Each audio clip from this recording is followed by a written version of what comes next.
सुनिए शिव पार्वती और भगवान यमराज की कथा।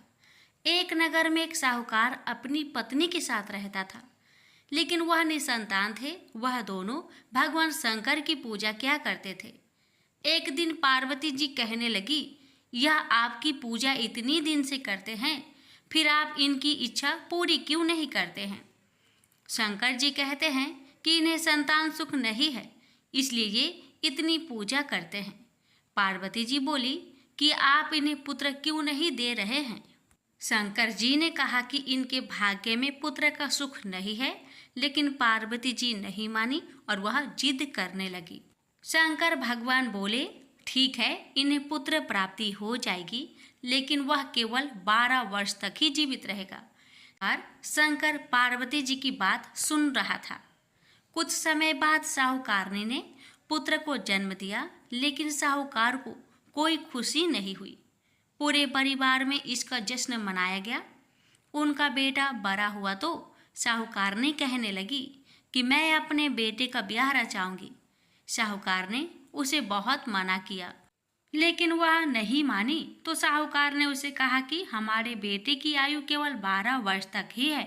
साहूकारनी कहने लगी, कोई बात नहीं, मैं इसका ब्याह करके अपने मन को तो कर लूं। साहूकार ने बेटे का ब्याह कर दिया। घर में बहू आ गई और उन्होंने बहू को सारी बात बता दी कि उनके बेटे की आयु केवल 12 वर्ष की है। बहू ने कहा कि कोई बात नहीं, मेरे भाग्य में जो लिखा था वह हुआ। अब हम तीनों मिलकर पूजा किया करेंगे। और उन्होंने हर रोज पूजा आरंभ कर दी। एक दिन ऐसा भी आ गया जब लड़के की आयु पूरी हो गई। यमराज साहूकार के बेटे को लेने आ गए तो साहूकार कहने लगा कि मेरा पुत्र अपनी पत्नी के साथ है। यमराज उसकी पत्नी के पास गए। वह बोली, अभी तो मेरे पति ने जीवन का कोई सुख नहीं देखा और आप उसे लेने आ गए। यमराज बोले, इसकी इतनी ही आयु थी जो यह भोग चुका। पत्नी ने कहा, हे भगवान, कोई ऐसा उपाय नहीं जिससे मेरे पति की आयु बढ़ जाए? यमराज बोले कि यह क्या होता है? लेकिन भगवान बोले कि यमराज का काला कंबल, लोहे का तसला 5.25 रुपये उठाकर रख दे। 1 वर्ष पूरा होने पर ये किसी को दे देना, तुम्हारे पति की आयु लंबी हो जाएगी। जैसा भगवान ने बताया, बहू ने ऐसा ही किया और पति की आयु भी लंबी हो गई। हे भगवान, जैसे आपने उस बहू की पति की आयु लंबी किए, वैसे ही आपकी कथा सुनने वाले, कहने वाले, हुक्कार भरने वाले सभी की पति की रक्षा करना, सबकी उम्र को लंबी करना। प्रेम से बोलिए धर्मराज भगवान की जय। हर हर महादेव, माता पार्वती की जय। चीरा चीरी की कहानी। एक बार की बात है, 4 चिड़िया थी। वह चारों ही कार्तिक का स्नान करती थी। परवा के दिन उन्होंने सोचा कि खिचड़ी बनाते हैं। सभी ने मिलकर घी, चावल तथा दाल का जुगाड़ किया। खिचड़ी बनाई। सबने सोचा कि पहले नहाकर आते हैं, फिर खिचड़ी खाएंगे। पहले एक चिड़िया नहाकर आ गई, बाकी नहीं आई। उसे भूख लगी थी तो उसने खिचड़ी की भाप खा ली। दूसरी चिड़िया आई तो उसे भी भूख लगी थी, उसने खिचड़ी का पानी पिया। तीसरी ने खिचड़ी खा ली तो चौथी ने खिचड़ी का खुरचन खा ली। खाने के बाद चारों मर गई। जिस चिड़िया ने भाप खाई थी वह राजा के घर राजकुमारी के रूप पैदा हुई। जिस चिड़िया ने खिचड़ी का पानी पिया था वह कुम्हार के घर पैदा हुई। जिसने खिचड़ी खाई वह ब्राह्मण के घर जन्म लेती है और जिसने खुरचन खाई वह हथिनी के रूप में जन्म लेती है। कुम्हार की लड़की राजा के यहाँ दासी बन गई। ब्राह्मण की लड़की राजकुमारी की सहेली बनी। हथिनी भी राजा के यहाँ आ गई। राजकुमारी बनी। चिड़िया को पिछले जन्म की सभी बातें याद थी। राजकुमारी का विवाह हुआ तो उसने राजा से कहा कि मैं अपने साथ इस दासी और अपनी सहेली को भी ससुराल ले जाऊंगी। तो राजा ने कहा, ठीक है, ले जाना। राजकुमारी फिर नहीं गई तो राजा ने पूछा, अब क्या हुआ? तो उसने कहा कि मेरे साथ इस हथिनी को भी भेज दो। लेकिन हथिनी जाने के लिए उठी ही नहीं। तब राजकुमारी उसके कान में पिछले जन्म की सारी बातें कह देती है, जिसे सुनकर हथिनी अब उठ जाती है। राजा ये सब देख रहा था। और उसने तलवार निकालकर राजकुमारी से कहा कि सच बता तू कौन है, नहीं तो मैं तेरा सिर काट दूंगा। राजकुमारी ने राजा को सभी बातें सच सच बता दी। पिछले जन्म की सभी बातें सुनकर राजा बोला कि यदि कार्तिक स्नान का इतना महत्व है तब हम भी जोड़े से कार्तिक नहाकर दान पुण्य करेंगे। प्रेम से बोलिए कार्तिक के देवी देवता की जय। गोवर्धन पूजा की कथा। गोवर्धन पूजा में गोधन यानी गायों की पूजा की जाती है। शास्त्रों में बताया गया है कि गाय उसी प्रकार पवित्र होती है जैसे नदिया में गंगा। गायों को देवी लक्ष्मी का स्वरूप भी कहा गया है। देवी लक्ष्मी जिस प्रकार सुख समृद्धि प्रदान करती है, उसी प्रकार गौ माता भी अपने दूध से स्वास्थ्य रूपी धन प्रदान करती है। इनका बछड़ा खेतों में अनाज उगाता है। इस तरह गौ संपूर्ण मानव जाति के लिए पूजनीय और उदाहरणीय है। गौ के प्रति श्रद्धा प्रकट करने के लिए ही कार्तिक शुक्ल पक्ष प्रतिपदा के दिन गोवर्धन की पूजा की जाती है और इसके प्रतीक के रूप में गाय की पूजा की जाती है। इस दिन गोवर्धन पर्वत की पूजा का भी विधान है। देश विदेश से लोग इस दिन गोवर्धन पर्वत की पूजा के लिए आते हैं। गोवर्धन पूजा के संबंध में एक लोक गाथा प्रचलित है। कथा ये है कि देवराज इंद्र को अभिमान हो गया था। इंद्र का अभिमान चूर करने हेतु भगवान श्री कृष्ण जो स्वयं लीलाधारी श्री हरि विष्णु के अवतार है, उन्होंने एक लीला रची।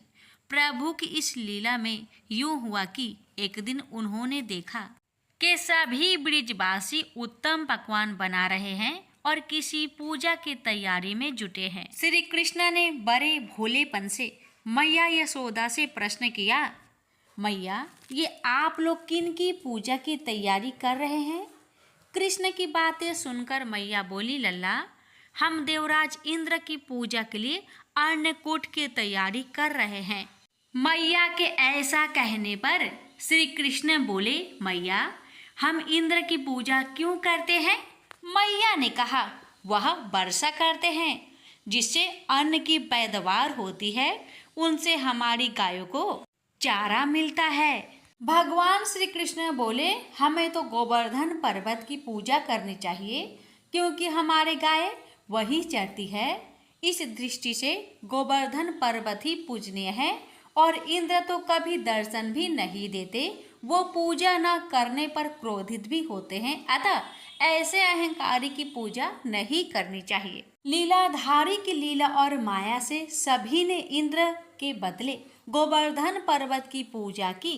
देवेंद्र ने इसे अपना अपमान समझा और मूसलाधार वर्षा शुरू कर दी।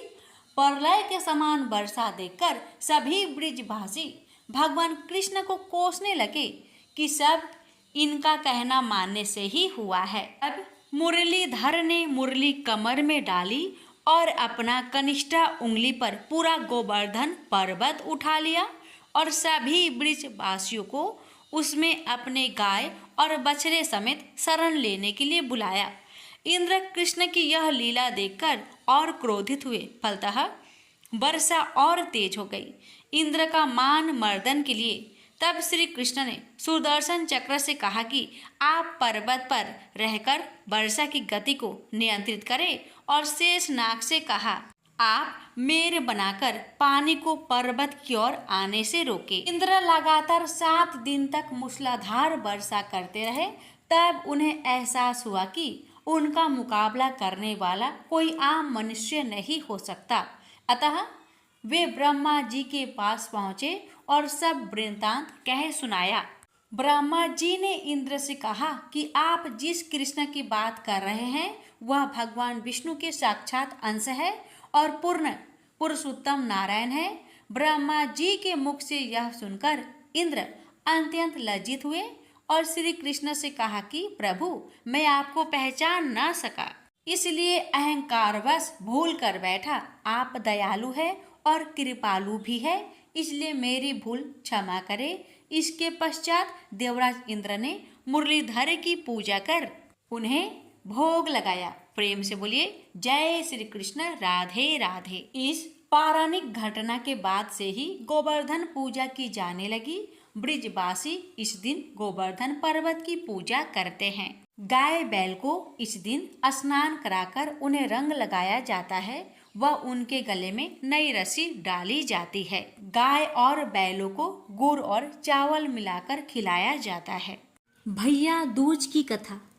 एक बुढ़िया माई थी, उसके 7 बेटे और एक बेटी थी। बेटे की शादी हो चुकी थी। जब भी उसके बेटे की शादी होती, फेरों के समय एक नाग आता और उसके बेटे को डस लेता था। बेटे की वही मृत्यु हो जाती थी और बहू विधवा हो जाती। इस तरह उसके 6 बेटे मर गए। 7वें की शादी होनी बाकी थी। इस तरह अपने बेटे के मर जाने के दुख से बूढ़ी माई रो रो के अंधी हो गई थी। भाई दूज आने को हुआ तो भाई ने कहा कि मैं बहन से तिलक कराने जाऊंगा। माँ ने कहा ठीक है। उधर जब बहन को पता चला कि उसका भाई आ रहा है तो वह खुशी से पागल होकर पड़ोसन के यहाँ गई और पूछने लगी कि जब बहुत प्यारा भाई घर आए तो क्या बनाना चाहिए। पड़ोसन उसकी खुशी को देखकर जल भून गई और कह दिया कि दूध से रसोई लीप, घी में चावल पका। बहन ने ऐसा ही किया।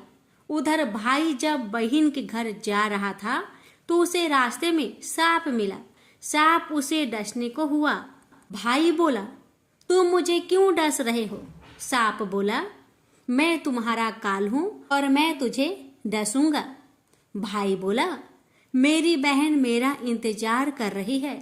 मैं जब तिलक करा के वापस लौटूंगा तब मुझे तुम डस लेना। भाई की बात सुन सांप ने कहा, भला आज तक कोई अपनी मौत के लिए लौट के आया है जो तुम आओगे? भाई ने कहा, नहीं। अगर तुझे मुझ पर यकीन नहीं है तो तू मेरे झोले में बैठ जा। तब मैं अपने बहन के तिलक कर लूं, तब तू मुझे डस लेना। सांप ने ऐसा ही किया। अब भाई बहन के घर पहुंच गया। दोनों बड़े खुश हुए एक दूसरे को देखकर। भाई बोला, बहन जल्दी से खाना दे, मुझे बड़ी भूख लगी है। बहन क्या करे? न दूध से रसोई सूखे, न घी में चावल पके। ये देख बहन परेशान। भाई ने पूछा, बहन इतनी देर क्यों लग रही है? तू क्या पका रही है? तो बहन ने बताया कि ऐसा ऐसा बात है। भाई बोला, पगली, कहीं घी में कभी चावल पके हैं या दूध से कोई रसोई लीपे हैं? गोबर से रसोई लीप, दूध में चावल पका। बहन ने ऐसा ही किया। खाना खाके भाई को बहुत जोर की नींद आने लगी। इतने में बहन के बच्चे आ गए और कहने लगे, मामा हमारे लिए क्या लाए हैं? भाई बोला, मैं तो कुछ नहीं लाया। बच्चों ने वह झोला ले लिया जिसमें सांप बैठा हुआ था। अब आगे होता है ये कि जैसे ही बच्चों ने झोला खोला उसमें से हीरे का हार निकला। बहन ने कहा, भैया तूने बताया नहीं कि तू मेरे लिए इतना सुंदर हार लाया है। भाई बोला, बहना तुझे पसंद है तो तू ले ले, मुझे हार का क्या करना। अगले दिन भाई बोला, अब मुझे जाना है, मेरे लिए खाना रख दे। बहन ने उसके लिए लड्डू बना के एक डिब्बे में रख दिए। भाई कुछ दूर जाकर थक कर एक पेड़ के नीचे सो गया। उधर होता है ये कि बहन के जब बच्चों को जब भूख लगी तो माँ से कहा कि मुझे खाना दो। माँ ने कहा, खाना अभी बनने में देर है। तो बच्चे बोले कि मामा के लिए जो रखा था वही दे दो। तो वह बोली कि लड्डू बनाने के लिए बाजरा पीसा था, वह वहीं पड़ा है, चक्की में जाकर खा लो। बच्चे ने देखा कि चक्की में तो सांप की हड्डियां पड़ी है। ये देखकर बच्चे अपने माँ को आकर बताए तो वह पागल सी हो गई। भाई के पीछे भागी। रास्ते भर लोगों से पूछती कि किसी ने मेरा गैल बाटोई देखा, किसी ने मेरा बाबरा सा भाई देखा। तब एक ने बताया कि कोई लेटा तो है पेड़ के नीचे, देख ले कहीं वही तो तेरा भाई नहीं। बेचारी बहन भागी भागी पेड़ के नीचे पहुंची, अपने भाई को नींद से उठाई और कहने लगी, भैया भैया, ये तूने मेरे लड्डू तो नहीं खाए? भाई बोला, ये ले तेरे लड्डू, नहीं खाए मैंने। ले दे के लड्डू ही तो दिए थे, उसके पीछे पीछे भी तुम यहाँ आ गई। बहन बोली, नहीं भाई, तू झूठ बोल रहा है, जरूर तूने खाया है, अब तो मैं तेरे साथ चलूंगी। भाई बोला, तू ना मान रही है तो चल फिर। चलते चलते बहन को प्यास लगती है, वह भाई को कहती है कि मुझे पानी पीना है। भाई बोला, अब मैं यहाँ तेरे लिए पानी कहाँ से लाऊं? देख, दूर कहीं चील उड़ रही है, चली जा, वहां शायद तुझे पानी मिल जाए। तब बहन वहां गई और पानी पीकर जब लौट रही थी तो उसने रास्ते में देखा कि एक जगह जमीन में 6 सिलाई गढ़ी है और एक बिना गढ़े रखी हुई थी। उसने एक बुढ़िया से पूछा कि ये सिलाई कैसी है। उस बुढ़िया ने बताया कि एक बुढ़िया है, उसके 7 बेटे थे, 6 बेटे तो शादी के मंडप में ही मर चुके हैं, तो उनके नाम की ये सिलाई जमीन में गड़ी है। अभी 7वें की शादी होनी बाकी है, अब उसकी शादी होगी तो वह भी मंडप में ही मर जाएगा, तब यह 7वीं सिला भी जमीन में गड़ जाएगी। यह सुनकर बहन समझ गई ये सिलाई किसी और की नहीं बल्कि उसके भाइयों के नाम की है। उसने उस बुढ़िया से अपने 7वें भाई को बचाने का उपाय पूछा। बुढ़िया ने उसे बतला दिया कि वह अपने 7वें भाई को कैसे बचा सकती है। सब जानकर वह वहां से अपने बाल खोले करके पागलों की तरह अपने भाई को गालियां देती हुई चली। भाई के पास आकर बोली, तू तो जलेगा, कूटेगा, मरेगा। भाई उसके ऐसे व्यवहार को देखकर चौंक गया और उसे कुछ समझ नहीं आया। इसी तरह दोनों भाई बहन माँ के घर पहुंच गए। थोड़े समय के बाद भाई के लिए सगाई आने लगी, उसकी शादी तय हो गई। जब भाई को सेहरा पहनाने लगे तो वह बोली, इसको क्यों सेहरा बांधेगा, सेहरा तो मैं पहनूंगी, ये तो जलेगा मरेगा। सब लोगों ने परेशान होकर सेहरा बहन को दे दिया। बहन ने देखा उसमें कलंगी की जगह सांप का बच्चा था। बहन ने उसे निकाल के फेंक दिया। अब जब भाई घोड़ी चढ़ने लगा तो बहन फिर बोली, ये घोड़ी पर क्यों चढ़ेगा, घोड़ी पर तो मैं बैठूंगी, ये तो जलेगा मरेगा, इसकी लाश को चील कौवे खाएंगे। सब लोग बहुत परेशान, सबने उसे घोड़ी पर चढ़ने दिया। अब जब बारात चलने को हुई तब बहन बोली, ये क्यों दरवाजे से निकलेगा, ये तो पीछे के रास्ते से जाएगा, दरवाजे से तो मैं निकलूंगी। जब वह दरवाजे के नीचे से जा रही थी तो दरवाजा अचानक गिरने लगा। बहन ने एक ईंट उठाकर अपनी चुनरी में रख ली। दरवाजा वहीं की वहीं रुक गया। सब लोगों को बड़ा अचंभा हुआ। रास्ते में एक जगह बारात रुकी तो भाई को पीपल के पेड़ के नीचे खड़ा कर दिया। बहन कहने लगी, ये क्यों छाव में खड़ा होगा, ये तो धूप में खड़ा होगा, छाव में तो मैं खड़ी होगी। ऐसे ही वह पेड़ के नीचे खड़ी हुई, पेड़ गिरने लगा। बहन ने एक पत्ता तोड़कर अपनी चुनरी में रख लिया। पेड़ वहीं के वहीं रुक गया। अब तो सबको विश्वास हो गया कि ये बावली कोई जादू टोना सीख कर आई है जो बार बार अपने भाई की रक्षा कर रही है। ऐसे करते करते फेरों का समय आ गया। जब दुल्हन आई तो उसने दुल्हन के कान में कहा, अब तक तो मैंने तेरे पति को बचा लिया, अब तू ही अपने पति को और साथ ही अपने मरे हुए जेठों को बचा सकती है। फेरों के समय एक नाग आया। वो जैसे ही दूल्हे को डसने को हुआ, दुल्हन ने उसे एक लोटे में भर के ऊपर से प्लेट से बंद कर दिया। थोड़ी देर बाद नागिन लहर लहर करती आई। दुल्हन से बोली, तू मेरा पति छोड़। दुल्हन बोली, पहले तू मेरा पति छोड़। नागिन ने कहा, ठीक है, मैंने तेरा पति छोड़ा। दुल्हन बोली, ऐसा नहीं, पहले 3 बार बोल। नागिन ने 3 बार बोला। फिर बोली कि अब मेरे पति को छोड़। दुल्हन बोली, एक मेरे पति से क्या होगा, हंसने बोलने के लिए जेठ भी तो होना चाहिए, एक जेठ को भी छोड़। नागिन ने जेठ के भी प्राण छोड़ दिए।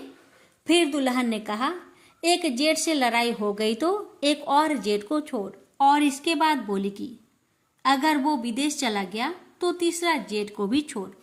इस तरह एक एक करके दुल्हन ने अपने 6 जेठ को जीवित करा लिए। घर रो रो के बुढ़िया का बुरा हाल था कि अब तो मेरा 7वां बेटा भी बाकी बेटों की तरह मर जाएगा। गांव वालों ने उसे बताया कि उसके 7 बेटा और बहुएं आ रही हैं। तो बुढ़िया बोली, अगर यह बात सच हो तो मेरी आंखों की रोशनी वापस आ जाए और ऐसा सीने से दूध की धार बहने लगे। ऐसा ही हुआ। अपने सारे बहू बेटों को देखकर वह बहुत खुश हुई। बोली, ये सब तो मेरी बाबली का किया है। कहाँ है मेरी बेटी? सब बहन को ढूंढने लगे। देखा तो वह भूसे की कोठरी में सो रही थी। जब उसे पता चला कि उसका भाई सही सलामत है तो वह अपने घर को चली। उसके पीछे पीछे सारी लक्ष्मी भी जाने लगी। बुढ़िया ने कहा, बेटी पीछे मुड़ के तो देख, तू सारी लक्ष्मी ले जाएगी तो तेरे भाई भाभी क्या खाएंगे? अब बहन ने पीछे मुड़कर देखा और कहा, जो माँ ने अपने हाथों से दिया वह मेरे साथ चल, बाद बाकी का भाई भाभी के पास रहे। इस तरह एक बहन ने अपनी भाई की रक्षा की। हे भगवान, जिस तरह आपने उस भाई की रक्षा की वैसे ही आपकी कथा को सुनने वाले, कहने वाले, हुक्कार भरने वाले सभी की बहनों की भाई की रक्षा करना। प्राचीन काल में एक नगर में एक वृद्धा रहती थी। उसका नियम था कि वह हर रविवार घर आंगन गोबर से लिपकर भोजन तैयार करती और सूर्य देव को भोग लगाकर ही भोजन करती थी। ऐसा व्रत करने से उसका घर अनेक प्रकार से धन्य धान्य से पूर्ण हो गया। श्री हरि की कृपा से घर में किसी प्रकार की विघ्न या दुख नहीं था। सब प्रकार से घर में आनंद रहता था। इस तरह कुछ दिन बीत जाने पर उसकी एक पड़ोसन, जिसकी गौ का गोबर वह वृद्ध लाया करती थी, विचार करने लगी कि यह वृद्ध सर्वदा मेरी गौ का गोबर ले जाती है, इसलिए अपनी गौ को घर के भीतर बांधने लगे। वृद्धा को गोबर न मिलने से रविवार के दिन अपने घर को न लिप सकी, इसलिए उसने न तो भोजन बनाया न भगवान को भोग लगाया तथा स्वयं भी उसने भोजन नहीं किया। इस प्रकार उसने निराहार व्रत किया। रात्रि हो गई और वह भूखी सो गई। रात्रि में भगवान ने उसे स्वप्न दिया और भोजन न बनाने तथा लगाने का कारण पूछा। वृद्धा ने गोबर न मिलने का कारण सुनाया। तब भगवान ने कहा कि माता, हम तुमको ऐसी गौ देते हैं जिससे सभी इच्छाएं पूर्ण होती है, क्योंकि तुम हमेशा रविवार को गौ के गोबर से लिपकर भोजन बनाकर मेरा भोग लगाकर खुद भोजन करती हो। इससे मैं खुश होकर तुमको वरदान देता हूँ। निर्धन को धन और बाज स्त्रियों को पुत्र देकर दुखों को दूर करता हूँ तथा अंत समय में मोक्ष देता हूँ। सपने में ऐसा वरदान देकर भगवान तो अंतर ध्यान हो गए और वृद्धा की आँख खुली तो वह देखती है कि आंगन में एक अति सुंदर गौ और बछड़ा बंधे हुए हैं। वह गाय और बछड़े को देखकर अति प्रसन्न हुई और उसको घर के बाहर बांध दिया और वही खाने को चारा डाल दिया। जब उसकी पड़ोसन वृद्धा ने घर के बाहर एक अति सुंदर गौ और बछड़े को देखा तो देश के कारण उसका हृदय जल उठा और उसने देखा कि गाय ने सोने का गोबर किया है, तो वह उस गाय का गोबर ले गई और अपनी गाय का गोबर उसकी जगह रख गई। वह नित्य प्रति ऐसा ही करती रही और सीधी साधी वृद्धा को इसकी खबर नहीं होने दी। तब सर्वव्यापी ईश्वर ने सोचा कि चालाक पड़ोसन के कर्म से वृद्धा ठगी जा रही है, तो ईश्वर ने संध्या के समय अपनी माया से बड़े जोर की आंधी चला दी। वृद्धा ने आंधी के भय से अपनी गौ को भीतर बांध लिया। प्रातःकाल जब वृद्धा ने देखा कि गौ ने सोने का गोबर दिया तो उसके आश्चर्य की सीमा न रही और वह प्रतिदिन गौ को घर के भीतर ही बांधने लगी। उधर पड़ोसन ने देखा कि बुढ़िया गौ को घर के भीतर बांधने लगी है और उसका सोने का गोबर उठाने का दांव नहीं चलता, तो वह ईर्ष्या और डाह से जल उठी और कुछ उपाय न देखकर पड़ोसन ने उस देश के राजा की सभा में जाकर कहा, महाराज, मेरे पड़ोस में एक वृद्धा के पास ऐसा गौ है जो आप जैसे राजा के ही योग है। वह नित्य सोने का गोबर देती है। आप उस सोने से प्रजा का पालन करिए। वह वृद्धा इतने सोने का क्या करेगी? राजा ने यह बात सुनकर अपने दूतों को वृद्धा के घर से गौ लाने की आज्ञा दी। वृद्धा प्रातः ईश्वर का भोग लगा भोजन ग्रहण करने जा ही रही थी कि राजा के कर्मचारी गौ को खोलकर ले गए। वृद्धा काफी रोई चिल्लाई, किंतु कर्मचारियों के समक्ष कोई क्या कहता। उस दिन वृद्धा गौ के वियोग में भोजन न खा सकी और रात भर रो रो कर ईश्वर से गौ को पुनः पाने के लिए प्रार्थना करती रही। उधर राजा गौ को देखकर बहुत प्रसन्न हुआ, लेकिन सुबह जैसे ही वह उठा, सारा महल गोबर से भरा दिखाई देने लगा। राजा यह देख घबरा गया। भगवान ने रात्रि में राजा को सपने में कहा कि हे राजा, गाय वृद्धा को लौटाने में तेरा भला है। उसके रविवार के व्रत से प्रसन्न होकर मैंने उसे गाय दी थी। प्रातः होते ही राजा ने वृद्धा को बुलवाकर बहुत से धन के साथ सम्मान सहित गौ बछड़ा लौटा दिया। उसकी पड़ोसिन को बुलाकर उचित दंड दिया।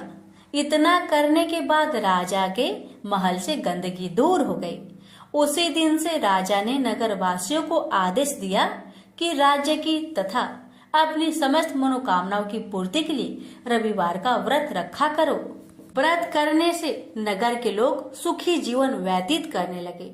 कोई भी बीमार तथा प्रकृति का प्रकोप उस नगर पर नहीं होता था। सारी प्रजा सुख से रहने लगे। प्रेम से बोलिए सूर्य नारायण की जय। आप सुनिए सूर्य नारायण की आरती। जय जय जय रवि देव, जय जय जय रवि देव, रजनीपति मदहारी, सतलत जीवन दाता, पद पद मन मधुकारी, हे दिन मने दाता, जग के हे रवि देव, जय जय जय स्वादेव, नभ मंडल के बानी, ज्योति प्रकाशक देवा, निज जन हित सुख राशि, तेरी हम सब सेवा करते हैं रवि देव। जय जय जय रवि देव, कनक बदन मन मोहित, रुचिरी प्रभा प्यारी, नित्य मंडल से मंडित, अजर अमर छवि धारी, हे सूरवीर रवि देव, जय जय जय रवि देव, जय जय जय रवि देव, जय जय जय रवि देव, रजनीपति मदहारी, सतलत जीवन दाता। प्रेम से बोलिए सूर्य नारायण की जय।